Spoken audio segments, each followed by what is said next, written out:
Assalamualaikum warahmatullahi wabarakatuh. Ila hadratin nabiyil mustafa sayyidina wa maulana rasulillahi Muhammadin sallallahu alaihi wasallam wa ala alihi wa ashabihi wa azwajihi wa zurriyatihi wa ahli baitihi wa ila hadrati sultanil awliya Kangjeng Syekh Abdul Qadir Al-Jailani qaddasallahu sirrah, Hadrati Syekh Abil Hasan Asy-Syadzili, Hadrati Syekh Abi Hamid Muhammad bin Muhammad Al-Ghazali qaddasallahu sirrah, wa ila hadrati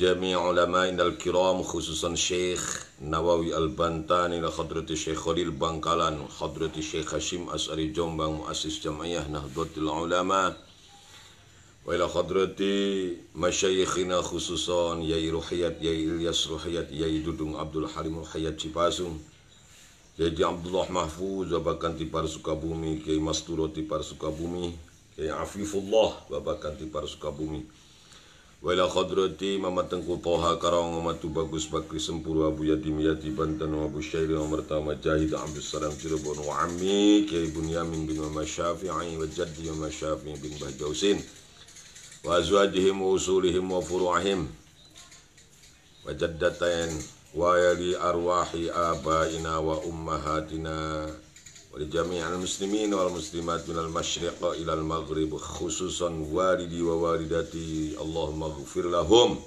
warhamhum wa'afihim wa'afu anhum. Al-Fatihah. A'udzu billahi minasy syaithanir rajim. Bismillahirrahmanirrahim. Alhamdulillahi Rabbil Alamin Ar-Rahmanir Rahim Maliki Yawmiddin Iyyaka na'budu wa iyyaka nasta'in Ihdinas siratal mustaqim Siratal ladzina an'amta 'alaihim ghairil maghdubi 'alaihim waladdallin. Amin. Alhamdulillah, pagi hari yang mendung ini kita masih mendengar kicauan burung di pagi hari, kemudian kokokan ayam serta derum mesra. Kemudian ada Ustadz Makmur Maulana, ada Ustadz Abidani Sukabumi, ada Ustadz Om Komaruddin Sumedang. Tentunya ajengan muda kita dari Tasikmalaya yang senantiasa, ada gangguan sedikit, Ki Udin, ajengan Udin Syahruddin Haris ya, dari Singaparna Tasikmalaya, sahabat saya yang selalu membimbing saya, mengarahkan saya. Terima kasih ya Ki Udin atas segala kebaikan Anda. Kemudian ada Saudara Diden Kuswandi, dan ada yang lain-lainnya. Terima kasih semuanya. Ada Kang TB Muhyiddin, kalau nggak salah ini dari Banten juga masih ikut hadir ya. Wah, ini teman saya ini dulu seangkatan, Kang Haji Muslim. Bukan Haji Muslim Tasik, ini Kang Muslim Hafid ya. Muslim Hafid juga ikut, aktivis muda dari Kerawang. Bismillahirrahmanirrahim.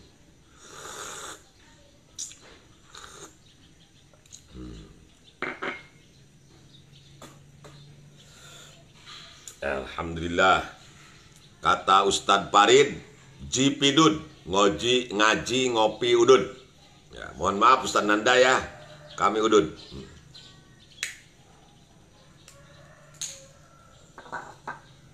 Bismillahirrahmanirrahim. Masih membahas tentang adawati syaitan.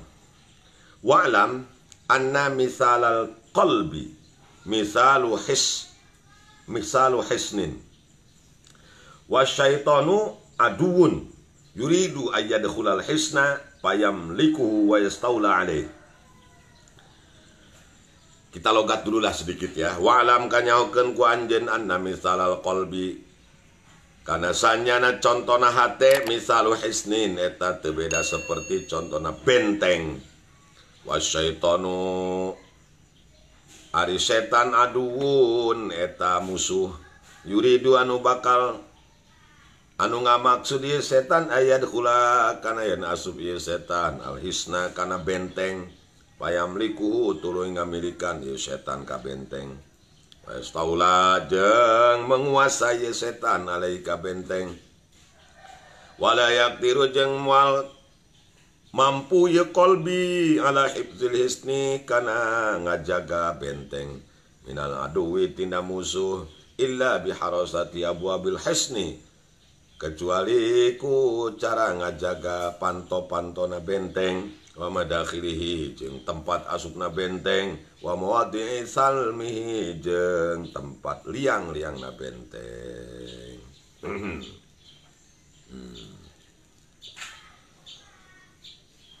Wah, ini Kang Idad Farhan Asgar Tigor kemana aja nih, baru nongol lagi. Senior saya dari Garut yang sekarang mukim di Bogor. Terima kasih Kang Idad. Wa'lam anna misalal qalbi misalu hisnin. Ketahuilah, kata Imam Ghazali ini, jika diumpamakan hati kita ini tidak ada bedanya seperti benteng. Setan yang menjadi musuh kita bermaksud untuk memasuki benteng kita setiap saat, setiap detik, agar dia memiliki, menguasai benteng itu, bebas mengatur benteng kita, yaitu hati kita. Sedangkan wala yakti wala hifdzul hisni minal adu illa biharasati abwabil hisni. Tidak ada jalan lain agar benteng ini terjaga dari serangan musuh, yaitu setan, kecuali dengan menjaga pintu-pintu benteng yang ada dalam hati kita ini. Imam Ghazali membuat sebuah ibarat, sebuah perumpamaan yang sangat indah. Hati kita diibaratkan sebuah benteng, benteng pertahanan maksudnya, ya, yang di situ terdapat pintu-pintunya, terdapat lubang-lubang supaya lubang-lubang untuk masuk sesuatu masuk ke benteng itu. Nah,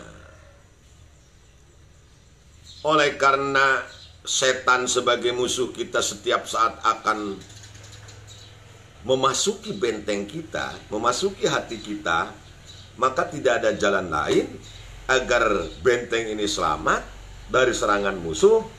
Kita jaga tuh pintu-pintunya, ya. Kita jaga lubang-lubang yang ada di benteng kita ini supaya setan tidak masuk melalui lubang itu.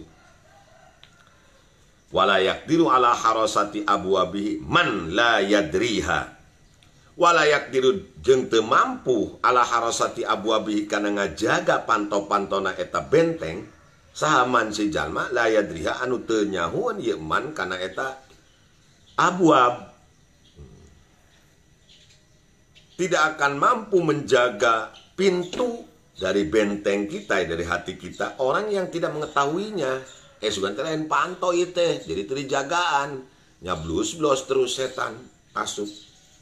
Karena benteng urang, karena hati urang. Itu. Oleh karena itu, pahimayatul qalbi min waswasyid syaiton wajibun. Menjaga hati dari tipu daya setan, dari bisikan-bisikan setan itu wajib. Wa huwa fardu ainin, malah fardu ain. Artinya wajib bagi seluruh individu muslim. Ala kulli mukallafin, kepada setiap mukallaf. Wa ma la yatawassalu ilail wajib illa bihi fa huwa aidan wajibun. Sesuai dengan kaidah usul fikih, ma la yatimul wajib illa bihi fa huwa wajibun.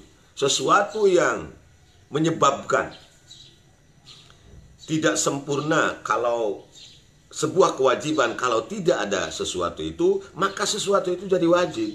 Mala, kalau bahasa Imam Ghazali di sini, mala yatawassalu ilal wajib illa bihi bahwa aidan wajibun. Maka segala sesuatu yang tidak menyampaikan kepada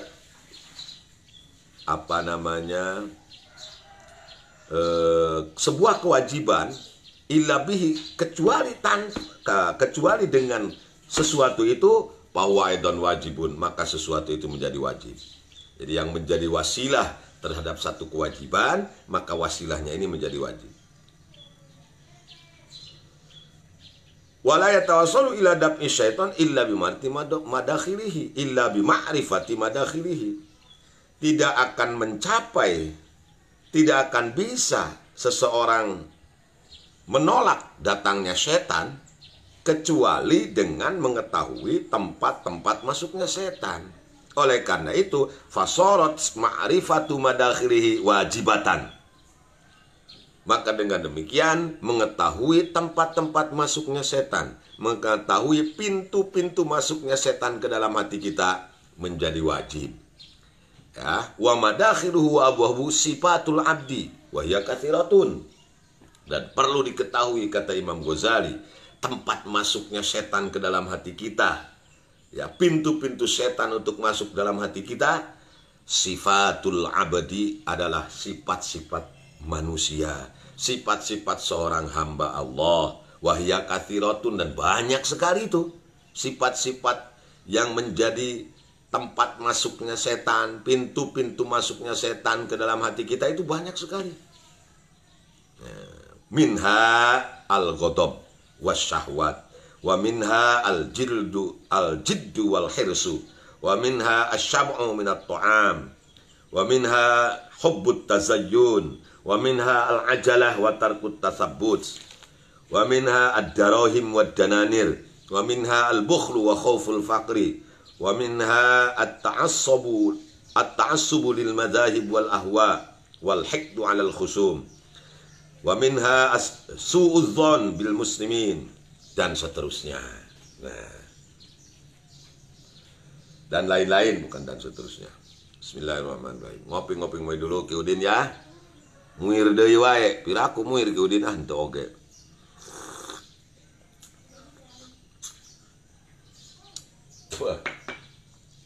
Mungkin di Singaparna ada gangguan Ki Udin. Kalau di sini enggak. Bagus.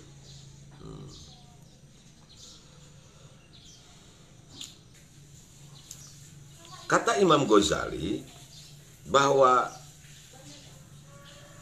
untuk menjaga hati kita yang diibaratkan oleh beliau seperti benteng, agar setan tidak bisa masuk ke dalam benteng itu, ke dalam hati kita, dan kita wajib mengetahui madakhilnya, mengetahui abwabnya, pintu-pintu masuknya itu apa, ya. Tempat masuknya setan ke dalam hati kita itu apa? Kata Imam Ghazali, pintu masuknya adalah sifat kita sendiri, karakter kita, watak kita. Dan itu banyak sekali. Antara lain, tempat masuknya setan ke dalam hati itu al-ghadabu wasyahwatu. Emosi. Menurang Sunda menyebutnya ambek. Ya. Ambek nyedek tanaga midek. Emosi, marah, kemudian dan syahwat, juga kemauan. Fa innal ghadaba, marah itu sebagian dari pintu masuknya setan ke dalam tubuh kita, ke dalam hati kita. Maka tutuplah agar setan tidak masuk ke dalam hati kita dengan cara menahan emosi, menahan amarah, menahan syahwat. Fa innal ghadaba ghaulul aqli. Fa innal ghadaba ghawwalal aqla, bisa begitu. Karena ghadab, marah itu, emosi itu membinasakan akal, menghancurkan akal. Orang yang sedang marah, akalnya sudah tidak berfungsi, logikanya tidak main. Wa idza dha'afal aqlu, andai kata akal itu lemah, hajama jundus syaiton, maka ketika amal lemah, seketika tentara setan ini menyerang, masuk ke dalam hati kita. Wa mahma ghadabal insan la'ibas syaiton bihi kama yal'abus sabiyyu bil qurrah. ketika seseorang sedang marah, kata Imam Ghazali ini, ketika seseorang sedang naik emosinya, tidak bisa mengontrol emosi, maka setan mempermainkan orang tersebut seperti anak kecil bermain bola. Luar biasa ini.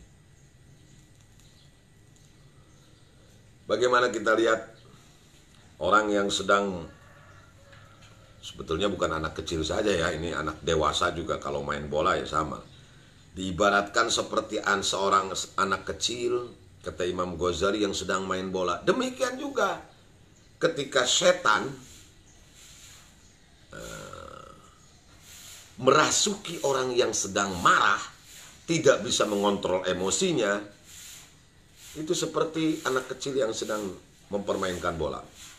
Ini nawe setan teh. Hayo carekan si anu, marahi si anu, gebrak tuh meja, polototan si itu, cabok bila perlu. Wah, ya, tampilingan ongko, tonjok ongko. Karena sudah tidak terkontrol akalnya ini. Dengan mudah setan bisa mengendalikan hati seseorang yang hatinya sedang marah. Waqad dzakara anna ba'dal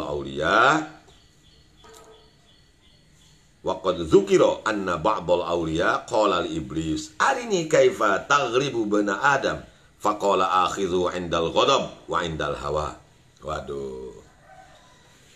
Ya, pernah diceritakan, kata Imam Ghazali, bahwa sebagian para wali pernah bertanya sama iblis. Pernah minta sama iblis, "Arini kaifa taghlibu ibnu Adam?"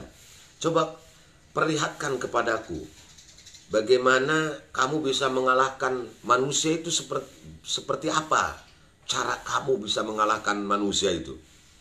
Kata setan, gampang, akhidhuhu indal ghadab. Kata iblis, gampang, aku bisa mengalahkan manusia, aku bisa mengalahkan anak cucu Adam, ya, dengan cara aku ambil dia, aku kuasai dia ketika dia sedang marah. Kalau emosinya sedang naik, emosinya tidak terkontrol, disitulah aku kendalikan, aku kalahkan, aku bikin KO itu ibnu Adam. Ya, manusia itu tidak berdaya ketika dia sedang marah. Nah, enak saja aku permainkan terus, kata si iblis. Wa indal hawa, dan ketika dia punya kemauan. Orang sudah punya kemauan, waduh, sudah tidak terkontrol lagi tuh. Tunggul dirarut, catang dirumpak, kalau orang Sunda bilang begitu. Jadi sudah tidak mempedulikan kiri kanan, sudah tidak mempedulikan ini halal, ini haram, yang penting tujuannya tercapai. Ya. Ya. Maka karena marah itu, emosi itu merupakan salah satu pintu masuknya setan ke dalam hati kita. Tahan emosi kita, jangan mudah marah. Dalam hal ini saya ya terutama sebagai salah seorang muridnya dari Al-Maghfurlah Kiai Ilyas Ruhiyat, Ki Udin, Kang Idad, semua orang tahulah alumni Cipasung itu bahwa beliau adalah orang yang sangat pandai mengendalikan emosi. Bahkan menurut putrinya, yaitu Ibu Hajjah Ida, putri keduanya, beliau pernah bicara sama saya, pernah bilang bahwa selama hidupnya beliau tidak pernah dimarahi oleh ayahnya, yaitu Kiai Ilyas. Bayangkan saja, kalau sama anak sendiri beliau tidak pernah marah, apalagi kepada orang lain. Berarti kalau begitu Kiai Ilyas tidak punya emosi dong. Sangat amat punya, manusiawi beliau. Cuma kalau marah hanya kelihatan mukanya saja yang merah, katanya. Tadi tidak pernah diucapkan dan tidak pernah diperlihatkan dalam bentuk yang lain.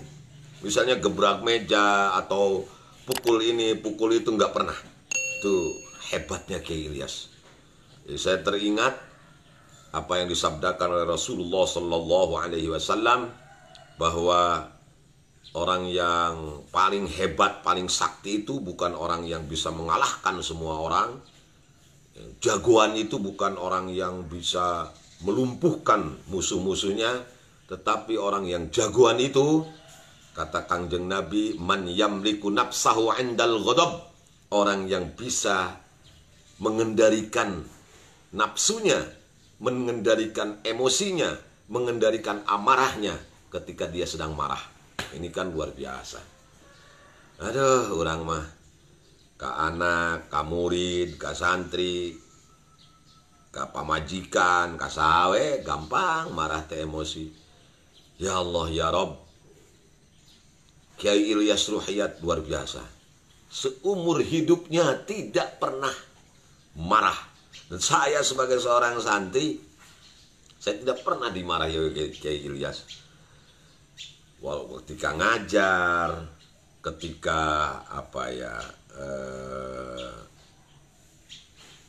mijitin sama Ki Udin itu, ketika menemani beliau kunjungan sebagai seorang kiai dan Rois Am PBNU waktu itu, saya sering menemani beliau, ya biasa tukang mencetan, menghadami beliau. Saya tidak pernah dimarahi oleh Kiai Ilyas. Saya tanya kepada alumni yang lain juga sama demikian. Luar biasa. Ya Ki Udin ya. Kemudian ada kalau saya sih, kalau kami santri ya mungkin paling lama Ki Udin 10 sampai 12 tahun dari Cipasung. Tapi ini luar biasanya, putrinya sendiri memberikan kesaksian bahwa selama hidupnya beliau tidak pernah dimarahi oleh ayahandanya itu Kiai Ilyas. Ini contoh buat kita, murid-muridnya. Ya, Ustadz Om, kemudian Galih Ibnu Ramadan. Alus ngaran Facebook nama Galih Ibnu Ramadan, padahal aslinya mah Uceng. Aing mah Uceng meni hayang Galih Ibnu Ramadan aing mah. Maksudnya ente teh ngaranna si Galih, anakna si Ramadan itu kumaha? Uceng dasar. Bismillahirrahmanirrahim. Uceng alias Galih Ibnu Ramadan, yaitu salah seorang gubernur dari Papua, ya. Aduh, ada Kang Deddy Sudrajat ini, Kang Desud, ya. Terima kasih sahabat saya dari Partai Keadilan Sejahtera. Terima kasih dengan Kang Nanda yang selalu hadir setiap pagi, ya. Nah, teman-teman saya itu PKS yang NU itu, ya, Kang Desud sama Ustadz Nanda.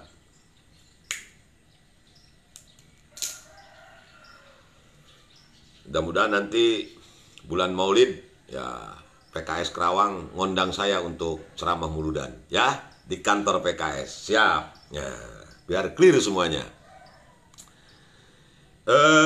Kita lanjutkan. Jadi yang pertama, sifat manusia yang menjadi pintu masuknya setan adalah marah dan tidak bisa mengendalikan emosi.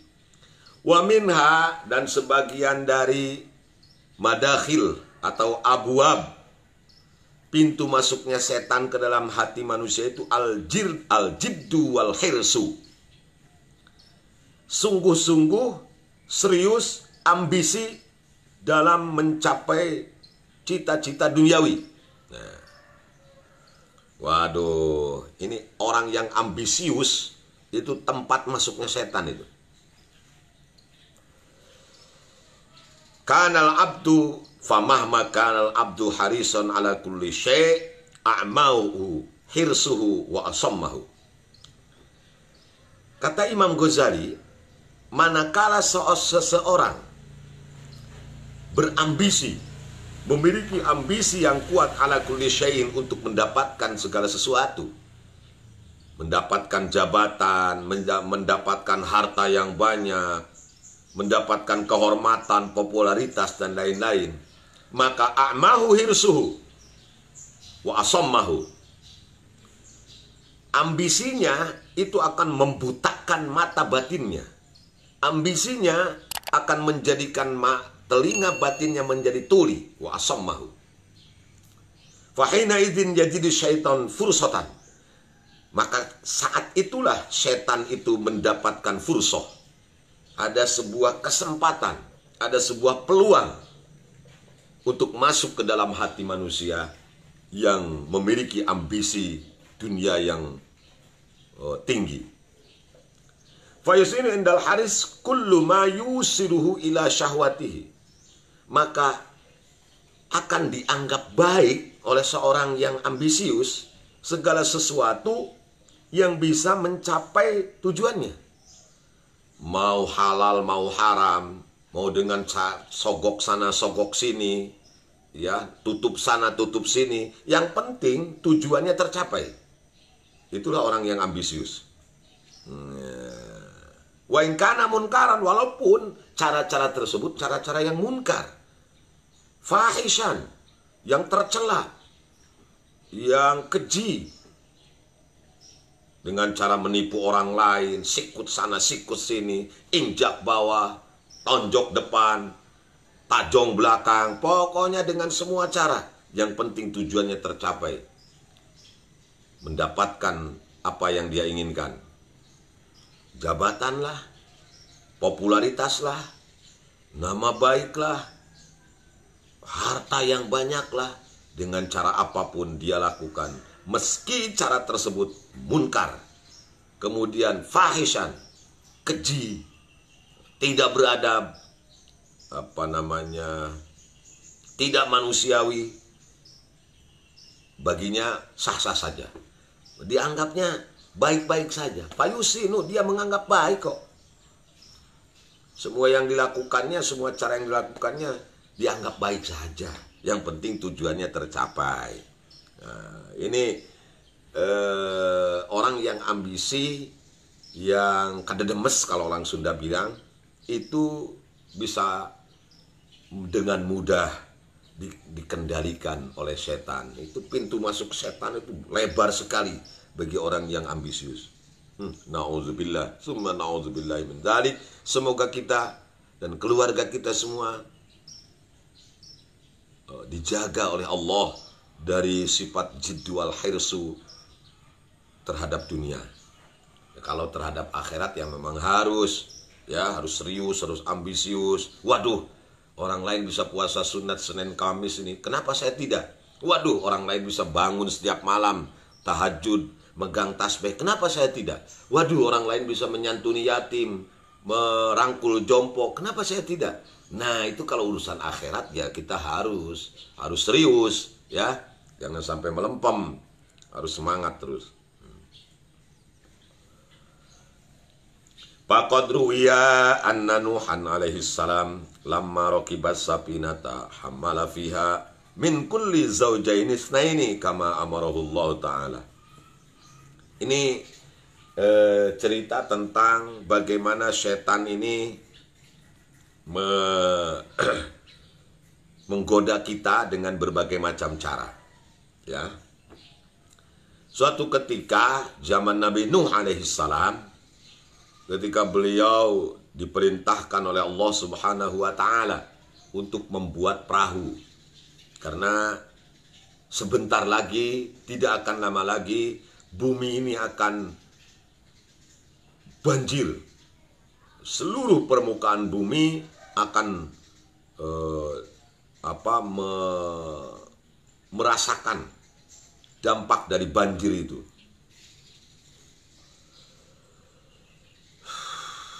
Allah perintahkan Nabi Nuh alaihissalam untuk membuat perahu. Ya, tantangannya berat. Ini kan kontroversial. Bayangkan di musim kemarau yang tidak pernah ada hujan, Nabi Nuh disuruh bikin perahu karena sebentar lagi akan banjir. Bikinnya juga di gunung. Ya, kalau bikin perahu di pesisir pantai sih masih masuk akal. Ini di atas gunung kok bikin perahu. Ya pantas saja sebagian besar kaumnya nyinyir, ngabuli Nabi Nuh. Waduh, untung harita can zaman medsos. Cenah lamun ayeuna geus usu medsos eta Nabi Nuh geus disebut gelo, geus disebut kafir, geus disebut sedeng, macam-macam Ini demikian juga ya zaman sekarang ini ya, yang benar justru yang dianggap kontroversial. Yang benar, yang dianggap benar oleh banyak orang itu ya gitulah. Disebut ustadz teh anu bisa seserian, yang bisa membuat orang ngakak, asik dengan gaya yang selengean, pakai topi, pakai tudung laken, ngomong sangeunahna, bari maca Quran teu bener oke kajen we, nu penting seserian we. Wah, ini ustadz gaul ini, ustadz gaul ini. Wah, idola kita ini, kata anak-anak muda sekarang. Demikian juga. Dulu juga memang bukan zaman sekarang saja, dulu juga seperti itu. Jadi yang diidolakan itu zaman Nabi Musa, Musa Samiri yang bisa menciptakan apa itu namanya, sesuatu yang menurut Bani Israel waktu itu, wah itu patung anak sapi ya dari emas itu. Nah, yang model-model lah gitu. Makanya pantas ada keterangan yang menyebutkan bul ala zamzam fatu Arab. Kalau kamu pengen dikenal orang, pengen populer, gampang. Sudah, kamu lakukan saja tindakan yang kontroversial, yaitu kencing di sumur zam-zam, maka nanti kamu terkenal. Jangan melihat bahwa itu baik atau jelek, yang penting sudah ngomong saja. Jadi sekarang ini sudah terjadi nih, ya. Orang yang ngencingin sumur zam-zam itu bisa saja namanya Sugik Nur, bisa saja dia namanya Epi Effendi, ya. Ya, dengan omongan-omongan yang kontroversial, katanya nisfu Sa'ban itu hadisnya dhaif. Kemudian bisa membuat hadis-hadis yang seenaknya saja. Kemudian Nabi Muhammad katanya pernah tersesat dengan dalil wawajadaka bolang fahada. Mending bener mamacana wawajadaka dolang fahada. Tapi asik-asik saja tuh dianggapnya oleh pengikutnya dia. Katanya ini ustadz gaul, ini ustadz yang cocok bagi kita. Ya Allah, ya Rabb, inna lillahi wa inna ilaihi raji'un. Kok yang seperti itu yang dijadikan idola? Kiai Said Agil Siraj, Buya Said, Ketua Umum PBNU, waduh, orangnya alim. Kemudian yang saya tahu beliau itu tiap malam tahajud. Yang saya tahu beliau itu kemana-mana kalau nggak ada omongan, nggak ada ngobrol, beliau lagi selalu pegang tasbih. Ya. Tabahur bil ulum, hafal Quran, hafal ribuan hadis. Malah dijauhi orang, malah dibenci orang. Itulah zaman sekarang, akhir zaman. Itu balik. Ngadeluk dijadikan idola. Ya. Kurang Bandung terutama anak-anak muda. Ya. Padahal kemampuan agamanya apa dia? Maca Quran gitu bisa, becus. Dengan anak saya yang kelas 4 SD, saya berani ngadu dengan baca Quran. So, apa benar-benar menang anak saya di kelas 4 SD. Yang ngaji gitu pernah, mas santren itu pernah, tiba-tiba dianggap ustad. Aduh, inna lillahi wa inna ilaihi rajiun. Udah gitu ngasih fatwa lagi. Ya Allah, inilah akhir zaman. Masya Allah. Nah, ini lain kasusnya dengan Nabi Nuh alaihissalam. Kalau Nabi Nuh alaihissalam itu bukan melakukan tindakan kontroversial ya. Beliau melakukan sebuah mengikuti perintah Allah yang menurut kebanyakan kaumnya waktu itu tidak masuk akal. Nah, karena memang kaum Nabi Nuh ini adalah kaum-kaum yang main logika. Kumaha cenah ieu teh nyieun parahu di luhur gunung, jabak kerusuh mahalodo, cenah rek aya banjir. Akhirnya mereka tidak percaya. Ketika itu terjadi, ya, mulai hujan, karena katanya hujan yang terjadi di zaman Nabi Nuh tidak kurang dari 40 hari 40 malam. Hujan deras sekali. Kemudian dari dasar tanah ini keluar sumber-sumber air, ngegolontor di mana-mana. Nah, Nabi Nuh alaihissalam setelah membuat perahu, beliau memerintahkan kaumnya semuanya yang beriman kepadanya untuk masuk perahu ini berpasang-pasangan. Hammala fiha min kulli zawjaini isnaini. Kama amarahullah ta'ala fil Quran, seperti yang Allah perintahkan kepada Nabi Nuh alaihissalam. Nah, yang beriman masuk ke perahu itu sesuai dengan aturan Nabi Nuh, min kulli zawjaini isnaini. Akan tetapi kebanyakan yang nggak masuk, nganggap Nabi Nuh gila. Aduh, nu gelo cenah ya Nuh. Aku sakieu halodona aing kudu asup ka parahu. Tuluy nyeun parahu di luhur gunung. Termasuk anaknya sendiri, Kan'an laknatullah alaih, tidak mau masuk, tidak mau ikut seruan ayahandanya. Faro'a fis safinati syaikhon. Nabi Nuh melihat di dalam perahunya itu, di dalam kapal besarnya itu ada seorang kakek-kakek, lam ya'rifhu, yang tidak dikenal sebelumnya. Ya, iya aki-aki aduh, ki asa teu pernah ningali si aki ya. Tapi setelah diteliti, setelah diperhatikan dengan seksama, akhirnya Nabi Nuh kenal. Waduh, si belis ieu mah euy. Ternyata memang si iblis ini nyamar menjadi seorang kakek-kakek masuk ke perahunya Nabi Nuh. Faqala, maka bersabda Nabi Nuh lahu kepada kakek-kakek itu, si iblis ini, ma adkhalaka, apa yang menyebabkan kamu masuk ke perahu ini? Rek naon sia sakala milu asup ke perahu aing, itu bahasa kasarna lah. Faqala, berkata si kakek-kakek itu, dakhaltu li usiba quluba ashabika fatakuna qulubuhum ma'i wa abdanuhum ma'aka. Nuh, aku masuk ke perahu kamu agar aku pengaruhi hati kaum-kaummu yang beriman, sahabat-sahabatmu yang beriman, agar aku akan goda mereka, aku akan bujuk mereka sehingga hatinya bersamaku walaupun badannya ikut bersamamu. Maka Nabi Nuh sadar ini si belis kurang ajar. Faqala Nuh, ukhruj minha ya aduwallah fa innaka la'in. Keluar kamu, keluar. Iblis, keluar kamu. Wah, ya kalau marah sama iblis atau sama orang yang ditumpangi iblis ya memang harus ya marah yang proporsional. Ini Nabi Nuh marah kepada iblis, keluar kamu, hei lain, fa innaka lain, engkau terkutuk. Kurang ngajar si laknat, ayo keluar kamu. Faqala iblis, iblis berkata kepada Nabi Nuh, khamsun uhliku bihinnan nas wa sa'uhdisuka minhunna bisalasin wala uhdisuka bisnaini.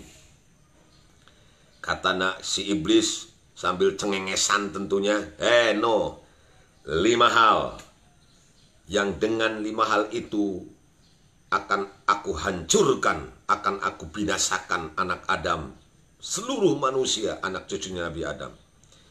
Aku hanya akan cerita 3 saja di antara 5 ini, dan aku tidak akan menceritakan yang 2 lagi.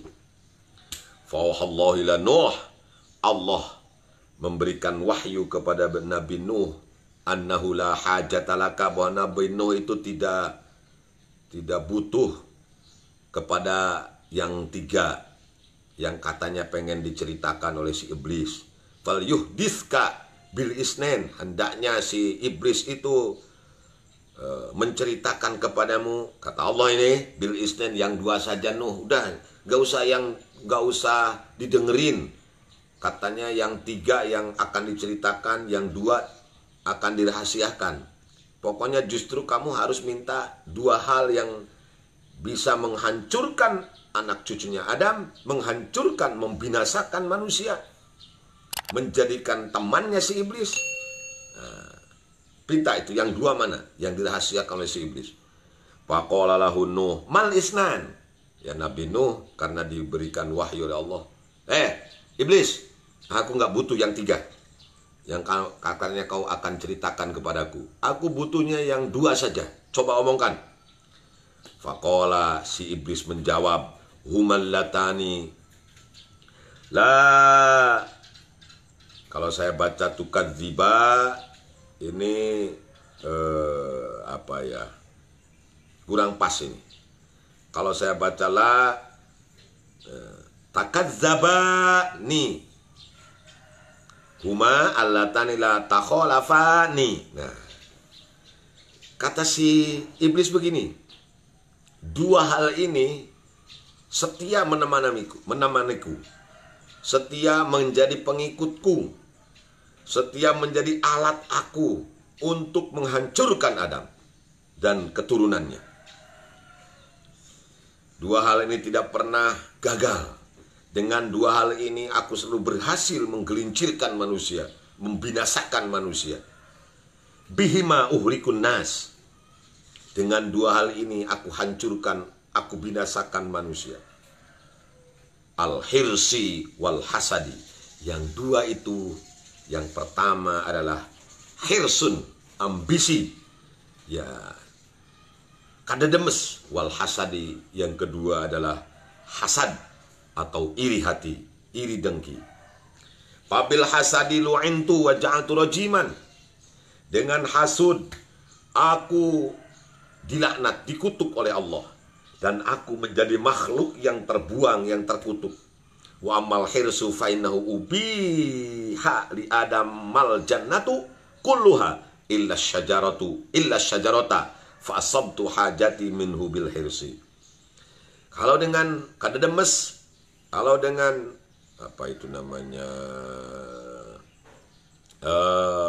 ambisi, serakah. Hirsu di sini serakah pengertiannya, bukan hanya ambisi. Kalau dengan serakah, maka ubiha li adamal jannatu, semua yang ada di surga dibolehkan untuk Adam, kecuali 1, yaitu pohon khuldi itu, ya, buah khuldi itu. Fa asabtu hajati minhu bil hirsi, maka aku bisa penuhi semua kebutuhanku, bisa goda Adam, sehingga Adam juga dikeluarkan dari surga bil hirsi, dengan nafsunya yang serakah itu, yang ambisi ingin mendapatkan buah khuldi itu. Jadi 2 hal ini yang menjadi pintu si iblis untuk masuk dalam hati kita. Yang pertama adalah al-hirsu, yang kedua al-hasad. Hasad itu yaitu tidak bisa menerima nikmat yang diberikan Allah kepada orang lain. Jadi lamun batur menang nikmat muriang. Dengar tetangganya beli motor, meriang. Dengar tetangganya beli mobil, masuk rumah sakit. Dengar tetangganya daftar haji, modar. Nah, itu orang yang hasud itu. Jadi nggak senang kalau saudaranya, tetangganya itu punya nikmat. Bahkan dia inginkan bagaimana caranya nikmat tersebut dimilikinya. Nah, ya, itu namanya orang hasud. Nah, hasud ini yang menyebabkan iblis terkutuk, diusir dari surga oleh Allah, karena dia merasa iri hati kepada Nabi Adam alaihissalam. Padahal Nabi Adam menurut dia tidak lebih baik karena diciptakan dari tanah. Sedangkan dia menurut iblisnya, menurut dianya sendiri lebih baik daripada Adam. Tapi kenapa Adam yang harus dihormati sama dia? Maka dengan hasud inilah si iblis terkutuk, menjadi makhluk yang terbuang, menjadi makhluk yang laknat. Kemudian yang satu lagi adalah serakah, ambisi untuk mendapatkan sesuatu yang bukan miliknya. Itu juga pernah dialami oleh Nabi Adam alaihissalam ketika semua kenikmatan surga diberikan oleh Allah kepadanya, tetapi kecuali yaitu buah khuldi, justru yang dikecualikan ini yang diincar oleh Nabi Adam karena ada hirsu, ada ambisi. 2 hal inilah yang perlu kita waspadai. Waspada. Ya, jangan sampai kita menjadi orang yang ambisius, menjadi orang yang kadademes, menjadi orang yang serakah, menjadi orang yang hasad. Ya. Semoga Allah menjaga kita, keluarga kita, anak cucu kita dari godaan-godaan setan, dari pintu masuk yang mana saja. Semoga hati kita tertutup rapi untuk dimasuki oleh iblis dan para pengikutnya, yaitu setan. Amin ya rabbal alamin. Demikian yang saya sampaikan, kurang lebihnya mohon maaf. Yang benar datang dari Allah, yang salah datang dari kebodohan saya sebagai manusia biasa.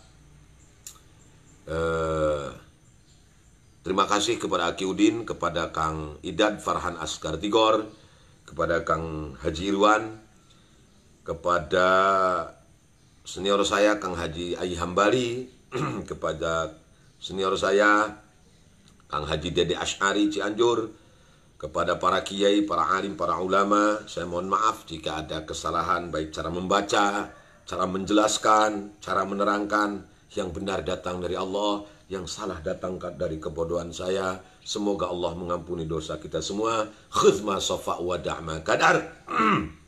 Walafu minkum. Wallahul muwaffiq ila aqwamit thoriq.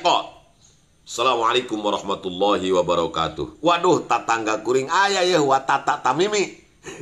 Jauh banget nih tetangga. Aduh, hatur nuhun watata ya. Juga Kang Din Mulyana. Nah, ini kalau ini tetangga agak jauhan lah di Purwakarta ya. Mang Din Ibrahim. Ya, pegawai Pemda Purwakarta, Sekjen MPPK Aceh. Ini kiai beneran nih. Kalau Mang Din Mulyana kiai beneran ya. Kalau saya sama Ki Udin bareng mustad kecil lah gitu. Terima kasih. Assalamualaikum warahmatullahi wabarakatuh. Terima kasih telah menonton video ini. Silahkan subscribe karena subscribe itu gratis.